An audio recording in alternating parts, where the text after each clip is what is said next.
네, 안녕하세요. 반갑습니다. SK텔레콤의 김종현입니다.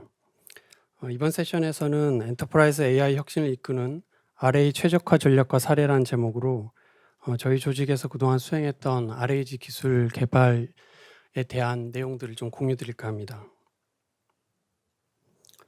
네, 저에 대한 소개는 좀 간단히 스킵하고요. 사실 이제 저희 조직에서 이런 RAG 그리고 이제 LLM에 대한 기술을 개발을 시작한 지가 그렇게 오래되지는 않았습니다. 작년에 이제 행정안전부에서 이제 생성형 AI 시범 서비스를 이제 개발하면서 시작을 하게 됐는데요. 그래서 작년 연말까지만 해도 이런 RAG 기술이 어떤 이제 기본적인 형태를 이제 하고 있었었는데 올해 아주 상당히 많은 변화와 발전이 이루어진 것 같습니다. 그리고 관련된 여러 가지 이제 오픈 소스나 프레임워크들도 많이 개발이 되고 있는 것 같고요. 그래서 아주 지금 현재 이제 많은 관심과 이런 이제 개발이 이루어지고 있는 분야고, 그래서 이제 경쟁도 심하지만 상대적으로 또한 여러 가지 기회가 열려 있는 그런 분야인 것 같습니다. 오늘 자료는 이런 그 RAG 기술에 대해서 기본적인 이제 개념이나 이런 것들은 이해하시는 분들을 대상으로 하고 있고요. 그래서 이제 이런 것들을 이제 현장에 실제로 적용해 보려고 하시는 분들, 적용하시고 있는 분들과 함께 어떤 공통된 이제 관심사들을 좀 같이 생각해 보는 자리로 마련했습니다. 네, 인트로덕션입니다. 이제 RAG 기술 발전 방향에 대해서 간략히 살펴보도록 하겠습니다. 많이 보셨을 수도 있는 이제 그림인데요. 왼쪽부터 나이브 RAG, 그리고 어드밴스드 RAG, 그리고 모듈러 RAG 형태로 이제 진화하고 있는 것 같습니다. 나이브 RAG는 이제 말 그대로 기본 형태인데요. 주어진 도큐멘트를 인덱싱하고 거기서 이제 리트리벌하고 제너레이션하는 기본적인 형태입니다. 이런 기본적인 형태의 틀은 이제 그대로 유지하면서 각 단계별로 이 RAG의 성능을 최대한 높이기 위해서 여러 가지 기술들이 이제 발전되고 있고 개발되고 있고 이제 적용되고 있습니다. 이런 형태를 이제 어드밴스드 RAG라고 부를 수 있을 것 같고요. 여기서 이제 한 걸음 더 나가서 이런 RAG를 구성하는 여러 가지 기능 요소들을 위에 있는 그림처럼 모듈화하고요. 이런 각 모듈들을 어떻게 이제 자유롭게 파이프라인으로 연결시킴으로써 아래에 있는 다양한 이제 패턴을 가진 RA들을 손쉽게 구성할 수 있는 이런 모듈러 RAG 형태로 계속 진화 발전하고 있는 것 같습니다. 네, 다음은 이런 RAG 시스템을 통해서 우리가 어떤 문제를 풀고자 하느냐, 즉 이제 사용자가 이 RAG 시스템에 어떤 질문을 던지느냐를 가지고 그 질문의 레벨을 4가지로 이제 구분을 해본 내용입니다. 좀 확대를 좀 해보겠습니다. 네, 이제 왼쪽에 이제 첫 번째 레벨 1은 어떤 이제 주어진 정답을 찾는 질문입니다. 그러니까 그 주어진 이제 컨텍스트에서 이 정답에 대한 내용이 명시적으로 나와 있고 그걸 잘 찾아내면 이제 답을 할 수 있는 그런 질문들이 이제 레벨 1 질문이 되겠습니다. 예를 들면 2024년 롤드컵에서 우승한 팀이 어디냐, 이런 질문들이 레벨 1 질문이 되겠고요. 레벨 2 질문은 여기에서 이제 한 걸음 더 나가서 어떤 팩트, 정답을 찾는 문제이긴 한데 그 정답에 대한 이제 단서가 명시적으로 나와 있지 않고 그 정답을 이끌어낼 수 있는 어떤 그 팩트 조각들이 이제 주어지는 그런 문제입니다. 그래서 이런 팩트 조각들을 잘 찾아내서 그걸 잘 조합함으로써 원하는 질문에 주어진 질문에 답을 잘 찾아낼 수 있는 그런 문제고요. 예를 들면 여기 나와 있는 이제 1999년에 일론 머스크가 설립한 회사의 지금 현재 기업 가치는 얼마냐, 이런 질문들에 대해서 답을 하려면 그 문구 그대로 이제 어딘가에 이제 나와 있지는 않겠죠. 그래서 1999년에 일론 머스크가 설립한 회사를 찾아야 되고, 그리고 그 회사가 현재 기업 가치가 얼마인지를 또 찾아내서 연결해서 답을 해야 되는 그런 문제입니다. 한 가지 여기 이제 함정이 좀 있는데요. 그 앨런 머스크가 1999년에 설립하는 회사가 엑스닷컴이라는 회사인데 그게 결국 이제 나중에 페이팔로 바뀌었고요. 그 페이팔의 현재 기업 가치를 알아내야 되는데 주어진 이 질문에서는 이제 페이팔이라는 단어를 이끌어낼 수 있는 그런 단서가 사실 없기 때문에 이런 그 팩트들을 잘 이끌어내기 위해서는 그 생성과 그리고 검색을 계속해서 반복적으로 수행해야 되는 그런 형태를 필요로 하고 있습니다. 다음 레벨은 어떤 주어진 팩트보다는 어떤 이제 근거를 가지고 어떤 의사결정이라든지 아니면 판단을 요하는 그런 질문들입니다. 극단적으로 얘기하면 이제 법률이나 판례를 가지고 이제 판사가 이 사람이 유죄냐 무죄냐를 이제 판단한다든지, 아니면 의사들이 이런 그 의학서적에 나와 있는 그런 지식들을 기반으로 해서 이 사람이 어떤 병을 가지고 있는지 진단하는 그런 형태의 어떤 팩트보다는 어떤 판단이나 이런 의사결정을 요하는 그런 질문들이 이제 레벨 3가 되겠습니다. 그리고 레벨 4 문제는 이제 한 단계 더 나가서요. 앞에는 이제 그런 판단을 내릴 수 있는 근거들이 어떤 문서의 형태로 주어져서 우리가 그걸 읽고 해석하면 됐었는데, 이 레벨 4 문제는 그런 그 판단의 근거, 레이셔널이라고 하는 이 판단의 근거가 이렇게 명확하게 주어지지가 않습니다. 그래서 그동안의 어떤 히스토리라든지 어떤 사례, 그리고 어떤 배경 지식, 이런 것들을 통해서 주어진 질문에 답할 수 있는 숨어있는 레이셔널을 찾아내야만 답할 수 있는 그런 종류의 질문이 되겠습니다. 되게 어려운 문제이고 어떤 명확한 정답이 없는 그런 질문이 되겠습니다. 이 자료를 이제 정리하면서 뭐 한 가지 느낀 점이 있는데요. 그러니까 지금 엔터프라이즈 고객들을 대상으로 이제 만나보면은 대부분의 고객들이 이러한 레벨 3 질문을 이제 답을 잘해주는 걸 이제 요청을 하고 있습니다. 예를 들면 뭐 사내에서 사용하는 어떤 규정집이라든지 아니면 복지정책이라든지 뭐 이런 자료들을 기반으로 해서 그거에 대한 이제 명확한 답을 줄 수 있는 어떤 전문가, 그런 역할을 대신해 줄 수 있는 그런 서비스를 요하는데요. 어떻게 보면 저희가 아직까지 이런 레벨 3 질문들에 대한 대답을 하기 위한 시스템으로 레벨 1이나 레벨 2를 풀 수 있는 그런 시스템을 가지고 레벨 3 문제를 접근하고 있는 건 아닌가, 그런 좀 생각이 들었고요. 레벨 3를 이제 제대로 풀기 위해서는 현재 어떤 이제 벡터 DB라든지 이런 것보다 좀 더 이제 지식을 잘 담을 수 있는 어떤 그러니까 그 지식 그래프라든지 아니면 뭐 디시전 트리라든지 그런 좀 다양한 어떤 데이터 구조를 이용해야 좀 레벨 3를 잘 풀 수 있을 것 같고요. 아마 내년에는 또 이런 주제로 또 여러분들과 또 만날 수 있을지도 모르겠습니다. 네, 다음부터는 이제 저희가 이제 개발하면서 겪었던 이제 챌린지들과 그다음에 그걸 이제 해결하기 위해서 시도했었던 방법들을 간단히 소개드리도록 하겠습니다. 이제 고객사들과 이제 처음 만나가지고 이제 과제를 진행하게 되면 제일 먼저 여쭤보는 게 어떤 문서를 갖고 계신지, 그리고 문서 샘플을 좀 달라고 요청드리게 되는데요. 이렇듯 이제 이 문서에 대한 부분은 과제 시작부터 또 과제가 끝나고 나중에 이제 운영 단계에서까지 이런 이슈가 될 수 있는 어떤 중요한 문제이기도 하고 또 골치 아픈 문제이기도 합니다. 그래서 이걸 이제 사실 제 RAG 기술과 아주 밀접하게 관련이 있지는 않지만 이게 전제가 되지 않으면 또 성능이 담보가 되지 않기 때문에 이 부분을 잘 해결해야 되는데요. 저희도 사실 이런 부분에 대한 이제 어떤 전문적인 역량을 가지고 있지는 않아서 이런 전문적인 역량을 갖고 있는 외부 솔루션을 적극적으로 활용하는 것이 바람직할 것 같습니다. 같은 맥락에서 이런 테이블에 대한 처리도 비슷한데요. 약간 이제 우리나라 기업의 약간 특징일 수도 있고, 뭐 우리나라 그럴 수도 있겠지만, 이런 테이블을 이런 데이터 간의 이제 연관성을 나타내는 용도로 활용하는 게 아니라 약간 그림을 그리는데 쓰시는 분들도 꽤 많은 것 같습니다. 그래서 이런 테이블에 대한 처리가 좀 복잡하고 또 이런 다양한 형태의 테이블을 그대로 이제 LLM에 넣게 되면은 이걸 인식하는데 상당히 좀 어렵기 때문에 이런 테이블들을 정규화해서 어떤 단일한 구조로 변환하는 것이 성능을 높이는 데 꽤 도움이 되고 있습니다. 마찬가지로 이런 테이블들을 이렇게 잘 변환하는 것도 이게 단순하지만은 않습니다. 그래서 이런 테이블 숫자가 작거나 하면 이제 사람들이 직접 이런 어떤 정보들을 어노테이션 해가지고 처리할 수도 있지만 이런 테이블들을 잘 처리할 수 있는 전문 솔루션들을 활용하는 것이 좋을 것 같습니다. 이렇게 해서 이제 문서가 이제 준비가 되면 그 문서들을 이제 벡터 DB화하기 위해서는 이제 청킹이라는 단계를 거치게 됩니다.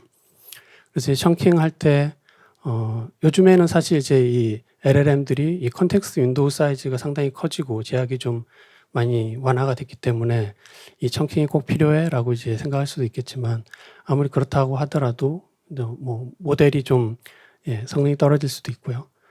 아무래도 이제 관련 없는 이제 컨텍스트를 대량으로 넣다 보면 LLM이 그걸 이제 좋은 대답을 만들어내기 좀 어렵기 때문에 이런 청킹은 아직도 필요한 것 같고요.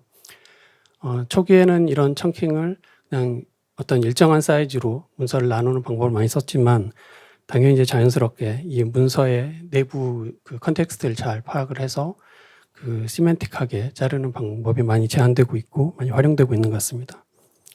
이 그림은 이제 이 시멘틱하게 청킹하는 이제 가장 기본적인 알고리즘을 이제 설명하고 있는 건데요.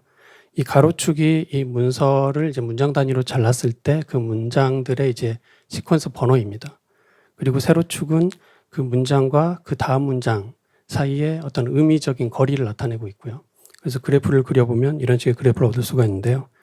그래서 이런 그 각 문장과 그 다음 문장 사이의 거리가 빨간 선으로 표시된 어떤 이제 스레시홀드를 넘는 그런 포인트들을 우리가 이제 그 컨텍스트가 바뀌는 그런 지점이라 생각하고 그 부분을 이제 청킹하는 그런 알고리즘이 아주 기본적인 형태고요. 물론 이제 이런 것들보다 이제 발전된 어떤 클러스터링을 활용한다든지 여러 가지 기술들이 지금 활용되고 있습니다. 그리고 엔터프라이즈 같은 경우에는 이런 특정 도메인의 문서들이 어떤 이제 일정한 형식을 가지고 있는 경우들이 또 많이 있습니다. 그래서 그런 이제 문서 구조를 쉽게 파악할 수 있는 그런 패턴들이 있으면 그걸 활용함으로써 이제 좀 더 효과적인 그런 청킹을 할 수가 있겠고요. 아주 길이가 길어서 또 표를 나눠야 되는 경우도 발생할 수가 있는데 앞에 설명드린 대로 어떤 이제 정규화함으로써 그 긴 길이의 표도 어떤 의미를 그대로 유지한 채로 잘 나눌 수 있는 그런 것도 적용하고 있습니다. 네, 이제 그 다음 단계는 이제 리트리벌 단계인데요. 이제 리트리벌 단계에서도 이제 상당히 많은 기술들이 계속 발전되고 있는데 요즘에는 이제 하이브리드 서치와 리랭킹 같은 경우는 이제 어느 정도 거의 기본적으로 적용하고 있는 상황인 것 같습니다. 하이브리드 서치는 이제 덴스 벡터 리트리버와 이제 BM25와 같은 스파스 벡터 리트리버를 장쌍블에서 사용하고 하는 기법이고요. 덴스 벡터 같은 경우에는 그 성능이 아무래도 그 어떤 인베딩 모델을 썼느냐에 따라서 좀 이렇게 영향을 많이 받는데요. 요즘에는 이제 이런 인베딩 모델들이 그 허깅페이스 MTB 리더보드 같은 데 상당히 잘 정리돼서 나와 있기 때문에 거기서 마음에 드시는 거를 잘 선택해 쓰시면 될 것 같습니다. 저희는 이제 가성비를 이제 따지기 위해서 이제 500밀리언 정도의 이제 파라미터 사이즈를 가지고 있고 맥스 토크는 8K 정도 지원하는 모델을 선택해서 활용하고 있고요. 요즘에는 이제 거의 한 7빌리언 정도 사이즈의 LLM 기반으로 한 인베딩 모델들도 또 아주 좋은 성능을 보이고 있어서요. 높은 성능을 원하시면 그런 걸 써도 상관없을 것 같습니다. 그리고 이제 스파스 벡터 리트리버 같은 경우에는 이제 저희가 주로 이제 한국어를 다루다 보니까 그런 이제 주어진 이제 쿼리를 그대로 활용하는 게 아니라 이제 형태소 분석 라이브러리를 통해서 그 쿼리에 들어있는 주요 키워드만 뽑아서 이제 검색하면 조금 더 성능이 높아지는 거를 볼 수 있었었고요. 네, 여기 나와 있는 숫자는 뭐 크게 상관없을 것 같고요. 네, 그리고 이제 리네커 같은 경우에는 이제 크로스 인코더를 이용해서 이러한 쿼리와 이제 청크 간의 그 연관도를 보다 이제 직접적으로 이제 뽑아낼 수 있는 그런 모델이고 이 리랭크 모델도 요즘 오픈된 모델이 상당히 이제 많이 좋아져서 그런 것들을 단순히 가져다가 이제 적용만 함으로써도 꽤 성능을 높일 수 있었습니다. 네, 다음으로는 이제 제너레이션 단계인데요. 제너레이션 단계에서는 성능을 저하하는 일단 가장 큰 요소는 무엇보다도 이제 LLM 사용하고 있는 LLM의 성능이 되겠고요. 그런 LLM이 이제 어떤 주어진 LLM을 쓴다고 할 때 그 LLM을 이제 프롬프트를 어떻게 잘 써서 적용하느냐에 따라서도 이제 성능이 좀 많이 향상을 얻을 수 있기 때문에 그런 프롬프트를 잘 쓰는 것도 중요합니다. 뭐 아직까지는 일반적으로는 그 이제 개발자가 직접 이런 그동안의 이제 어떤 경험과 지식을 토대로 이제 수작업으로 이렇게 좀 하는 경우들이 많았었는데요.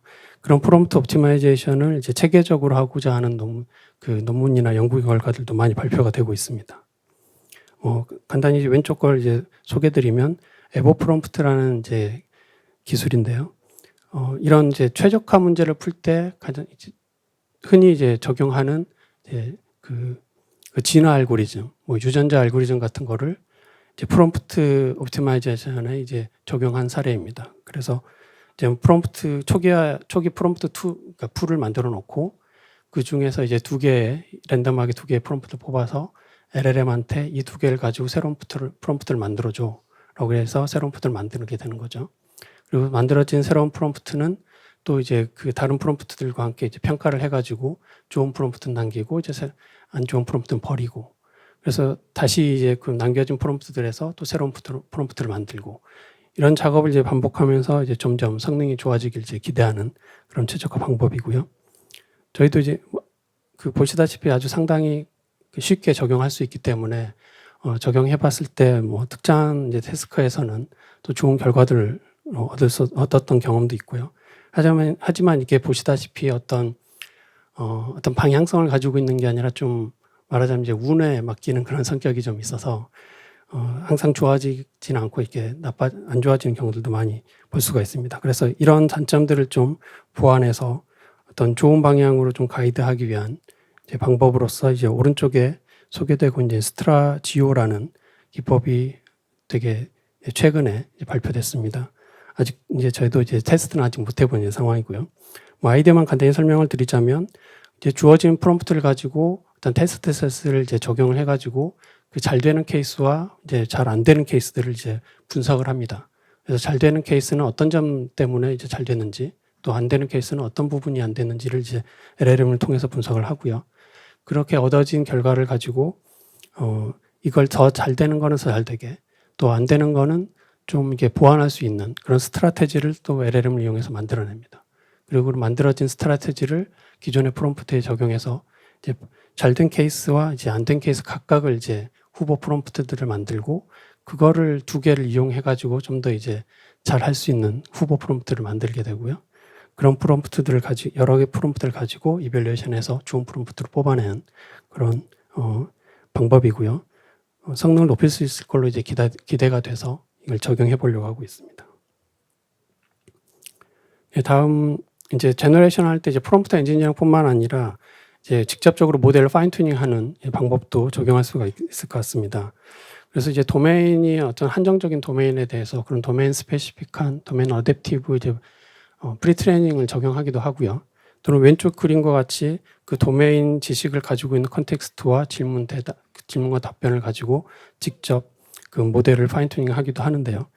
여기서 오른쪽에 소개해드리고 있는 이제 RAFT라는 기법은 이 RAG가 실제로 동작하는 환경과 유사하게 그런 그 정답을 포함하고 있는 컨텍스트뿐만 아니라 정답을 포함하지 않고 있는 어떤 노이즈가 들어있는 그런 컨텍스트들까지 같이 섞어서 이제 학습을 시킴으로써 보다 좀 더 이런 환경에 적합하게 학습시키고자 하는 그런 접근 방법입니다.